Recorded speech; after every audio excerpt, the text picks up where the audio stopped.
Bank Dunia menurunkan Indonesia dari kategori negara berpenghasilan menengah ke atas pada tahun 2019 menjadi negara berpenghasilan menengah ke bawah pada tahun 2020.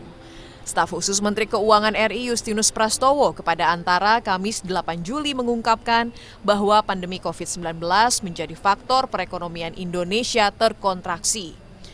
Hal ini berdampak terhadap pendapatan per kapita Indonesia yang turun dari level $4.050 Amerika Serikat pada tahun 2019 menjadi $3.870 Amerika Serikat di tahun 2020.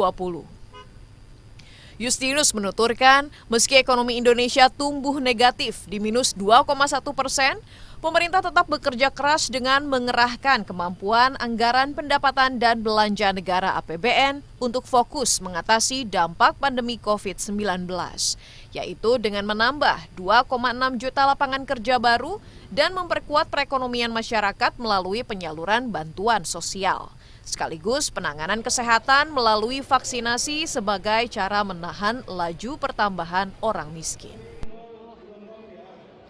Kita bersyukur karena meskipun negatif, pertumbuhan ekonomi tetap relatif lebih baik dan program pemulihan ekonomi nasional juga dapat efektif dalam rangka mengurangi jumlah orang miskin.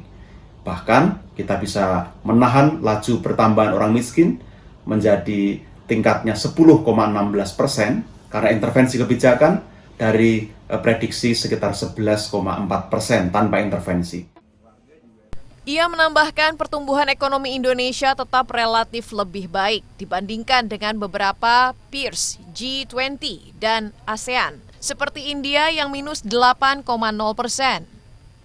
Afrika Selatan minus 7,0%, Brazil minus 4,1%, sedangkan negara yang masih tumbuh positif di tahun 2020 hanya beberapa saja, diantaranya Tiongkok 2,3%, Turki 1,8% dan Vietnam 2,9%. Justinus optimis ke depan pertumbuhan ekonomi Indonesia bisa kembali pulih dan kembali ke level negara berpenghasilan menengah ke atas atau bahkan lebih kuat lagi.